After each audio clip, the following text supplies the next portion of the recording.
Oh, bro, I got it. Wait, I gotta change glasses. Hold on. Sorry, I got my glasses aren't the right glasses. Okay. Bravo. Thank you very much. Thank you very much. How are the sideburns? That's right. That's right. It's funny with the earphones. Welcome to another episode. I'm not gonna be that guy. I'm not gonna wear that the whole time. Welcome to another episode of the R&B Show. Bruce. Ron. Bruce, I was setting you up just now. I don't know for what. I was like, huh? My sister talks like that. My sister will be like, this person, they work at FedEx. That's awesome. Like, it's like they get it there on time. Like, that's great. Like, I don't, everything is like, she's like, isn't that amazing? Like, I ordered the calamari. It's kind of waiting on that reaction of yours, huh? Right. That never comes. Never, because I don't know. I'm like, you're exhausting me. We're very close. We're twins, but she's 6 years older. I was doing the same thing to you just now. Is the reason I bring this up, because I was like, Bruce, welcome. We're talking about Baz Luhrmann's Elvis. It's no one else's. Yeah, make that quite clear. Yeah. Like, you go into this movie and you're like, I mean, am I gonna? There's no missing that this is a Baz Luhrmann film. Yeah. And I'm gonna tell you out of the gate, I don't like it for that. I love this movie. Like, I just saw Athor. Oh. I just saw Athor, and God, like, that movie was not. I mean, that movie was just. It had so much potential, and they just. I mean, I know not they. Taika Waititi is a he. He ruined it. Like, in my opinion, just my opinion. Every scene that had like dramatic tension, he would like. Now, what's cool about, in contrast, is that I thought Baz Luhrmann, to his credit, actually, when he felt the scene going a certain way, he pulled back. Like, he stopped. Like, so the scene started with like with his usual flair and flamboyancy and like over the topness. But man, when it, like, tell me if you agree, like, when it gets to something serious, we're there, we're sitting with it, right? I thought like I was kind of impressed. I was like, good job, Baz. That's why I gave him a pass on this one, because at first, in the early scenes and setting up like your first scenes with Austin Butler as Elvis, it kind of looked like it was going in that direction, that loud, kind of just over the top, gaudy, just way too much. And I'm like, oh God, if the whole film is like this, yeah, I just don't know how it's going to go. But thankfully, it did settle into a groove where it just focused in on the story. The story too, the approach they took with it was also one of the big saving graces of this, which was like really the first time that, any of the Elvis biopics really, really honed in on that relationship between Elvis and his manager, Colonel Parker. Which is funny. It's it's a fresh approach, but it's like, to me, it's like long overdue, which is, anyone who's like an Elvis fan and knows a little bit about his history, yeah, those two, they're so intertwined, and everything that Elvis was or wasn't was always very closely tied in with Colonel Parker. So it's kind of surprising that this hasn't been done before, but thankfully we get it now. Two things about that. Well, there was a, I want to say like a made for TV movie, like the past 10 years with Jonathan Rhys Meyers. Maybe it's like longer than 10 years ago. And I if memory serves, they hit on at least on Elvis's desire to go international and how like it just never happens. They don't go as like on the nose as this one, but they hint it. Like, you get the sense watching, I think. And then there's, oh God, I just forgot the show. There was a show on HBO a few years ago with Bobby Carnival. You know what I'm talking about? Barbie. I know. Yeah, I know the actor. Yeah, I know who you're talking about. And Olivia Wilde. Right? I'm like guessing with these names. Olivia Wilde. Yeah. Yeah. And you got it right. And he Barbie Carnival plays a record producer in the 70s, and he goes and meets Elvis, and Elvis is like strung out. It's like Vegas Elvis. So, and you see like, and they play Elvis as like kind of a bumbling idiot. Like, he's not, it doesn't look like an intellectual. And and you see Colonel Parker being like, now Elvis, go over there. Very like, you see the hooks, the puppeteering. And it was a really cool, like, and Elvis is just like, Oh, okay, okay. Yeah, like he's kind of like an abused soul, and that one they went extreme. So that was the first time I remember being like, whoa. And then this one, I was like, already like kind of prepared for it. But yeah, we've never seen this much, like just like honing in this much to this extent. I think, Yeah, I mean, Colonel Parker as a character was a kind of co-lead in this, with Right. and everything, the framing device of him being the narrator and all that stuff, So yeah, I mean, to me, that's one of the key things that really made this special. The other thing being the two performances, the two lead performances also, just killed it. I mean, I don't know how you feel about it, but going into it, I think we talked about the trailer at some point, right? And that was one thing that when the actual trailer came out, I wasn't that sold on it. No. First of all, you see it's Baz Luhrmann, it's like, okay. And then the other thing is that, which was what made this even more miraculous, is that, Austin Butler doesn't have a particular resemblance to Elvis so much, and I do feel like that was a artistic choice made by, Luhrmann. But man, did he nail it, as far as like the commitment is up there with, Rami Malek's, Freddie Mercury. So yeah, amazing stuff in this.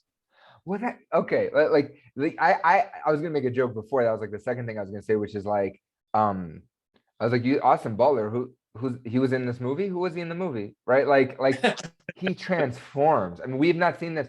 I really liked Rami Malek as Freddie Mercury, but like the more you see Rami Malek, like the guy weirds me out. I feel so negative today. He weirds me out a little bit. Like, he just like, I think he brought that slow, like, I don't know, when you see Freddie Mercury interviews, I think Freddie was a really lively, like positive, upbeat, like, I don't know, Rami Malek looked like him kind of ish, but like, I don't know, great performance, but to me, it wasn't like this. This Austin Butler just becomes Elvis. And certainly by the time that it gets into the 68 special, I forgot. I'm like, am I watching Elvis? Like they got the real Elvis? Are they gonna do this with Michael Jackson? Like he was so believable. And like, did you ever see the footage of the rehearsal? Like, I forget what documentary it is, but it's the rehearsal for the international show, the international hotel show, where it's cut just like Baz Luhrmann cut it. Like it's very like grainy, and he's wearing the red shirt, and he's like, all right, no, do this, no, bring this, but he's like working with the band. I forget what documentary it is, but they show it's like the makeup. And again, I forgot. I was like, am I watching a movie or am I watching a documentary? It felt so real. It sounds like you're kind of like how I felt about it. Like actually, as you get into that mid to late period, he really found his groove. I felt like he was really convincing in that mid to late period of Elvis. Yeah, the early stuff, like I'm not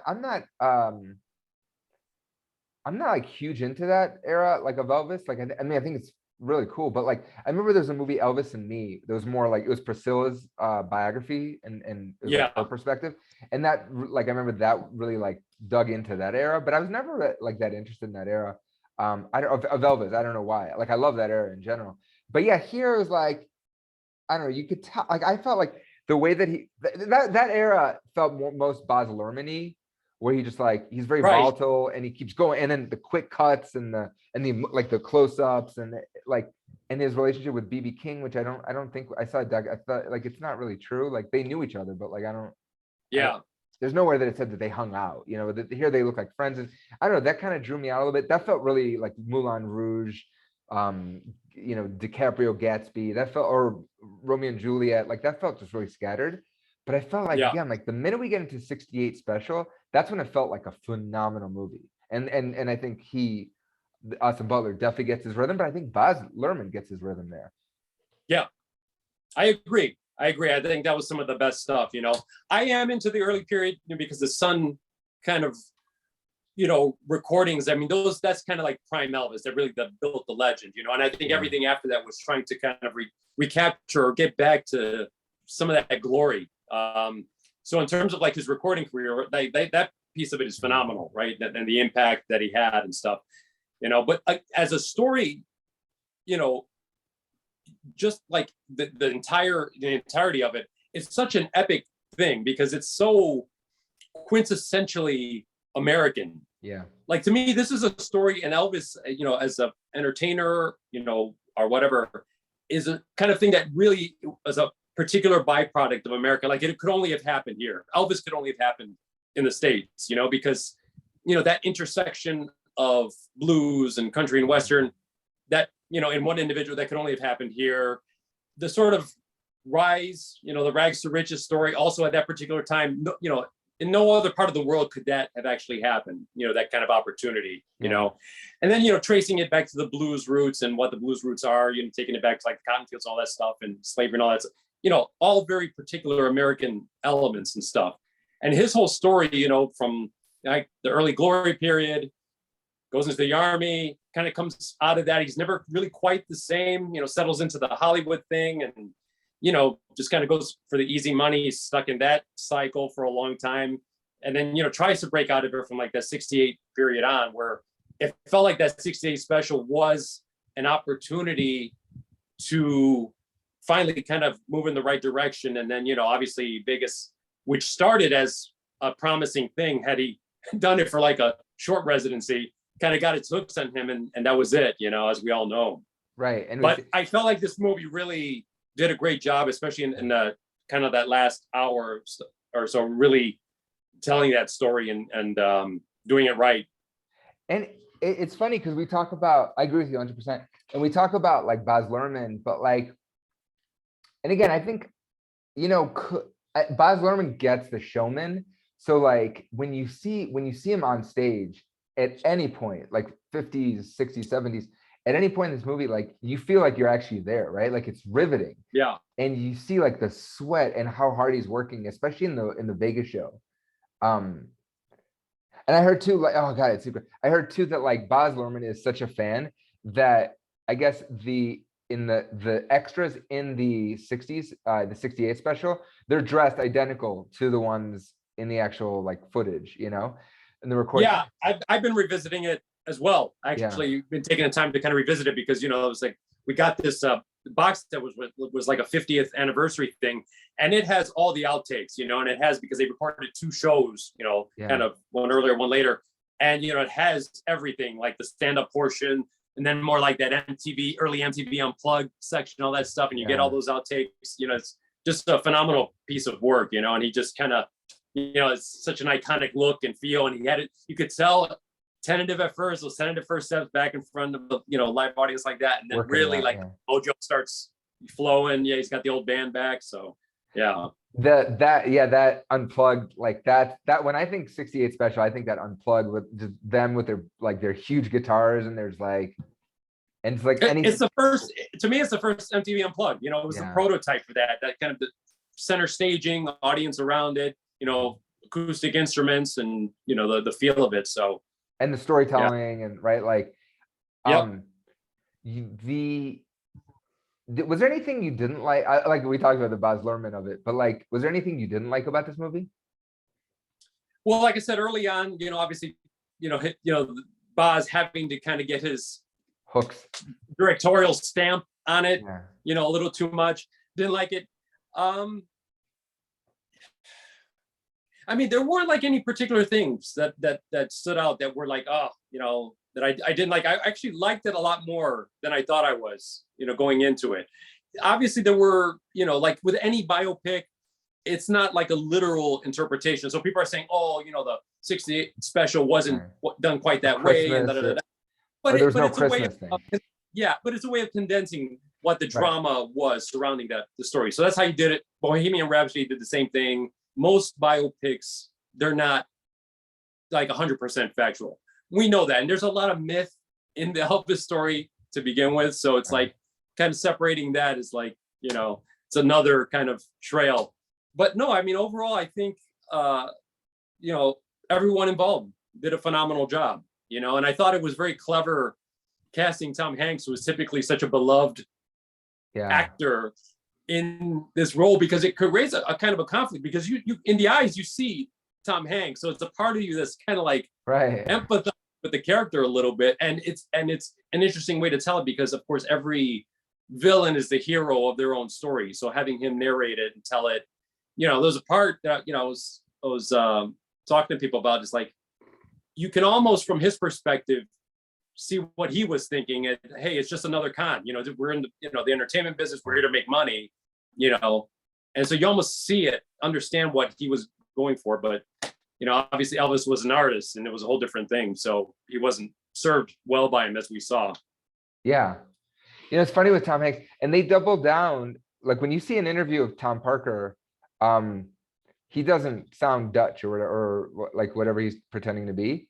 Like he sounds American. I mean, he lived in America majority of his life. So like I loved it and I didn't love it. Like I don't know, there's something that like drew me out when he did the voice and he sounded like this. Like I think a lot of people have said that. Yeah, and obviously what he was going for was kind of like the combination of like pseudo-American, but it's a Dutch guy hiding behind it.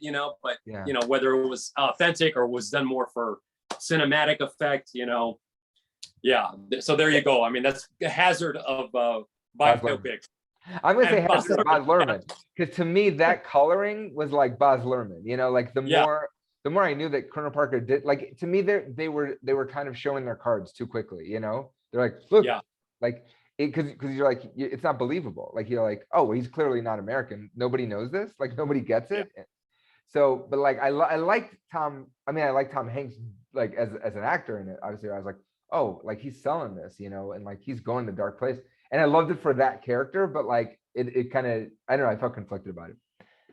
Okay.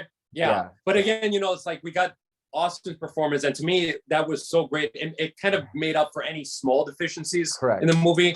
And again, I go into these things, and as a fan of stuff too, but it's like, they're going to take liberties with this, and as they do future ones, thankfully these movies are successful enough that we'll probably continue getting quality, biopics, but they're all going to have those kind of artistic liberties in them. It's just, again, part of the deal.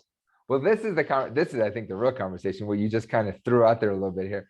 Not that we're going to get quality biopics. This is the only place, I mean, not the only place, but like, this is, I think in terms of a mainstream film offer, right? Like this is where I think we're still safe, because you're still like, you can justify telling a strong, so again, I say this as a feminist, but you can justify telling a strong male character because Elvis was, right? He existed. So I think this is where you still like can tell, like you can still tell a story with that same gusto of the 80s and 90s. And excuse it as like, hey, this is what actually happened. Yeah. Right. Because if you were to try to write a story like this, like a fictional story about a character like this, it would not fly. People would take all kinds of offense to it, and offense to Southern boy co-opting the black music and all that stuff. So it's like so I think you bring up a great point. It's like this is kind of like the safe haven of telling stories that have still a little bit of that authenticity to it. Oh my God, if anyone's watching this, I'm so sorry if this annoys the hell out of you, but like I'm sincerely, I apologize to anyone watching this for what I'm about to say. Cancel Ron, not me. Cancel it, yeah, please. Like I am ready to be canceled by you 100%. I'm not saying this cynically for what I'm about to say. I felt that I was watching that movie. I go, wow, he just stole all their songs. Like I am Bruce upset. Bruce is like, I'm never talking. I was like, he stole their songs. What the fuck? I mean, that will be one of those arguments that always goes on, but it's like, the less said about that, the better. Because look, the Beatles, right? Like the Beatles were inspired by, I mean, there's like the IP argument, right? The Beatles are clearly inspired by, but like they made their own genre. He's taken Hound Dog, he's taken, like Heartbreak Hotel, and he's just like, like. But it wasn't, but it's the thing is, people who would take that extreme position would act like it was a calculated thing. He was a genuinely passionate lover of this music. Correct, and it wasn't at a time when it wasn't necessarily easy to do so, So I think people are looking at it through the modern lens. That's the mistake of looking at stories like this, because you have to take it within context.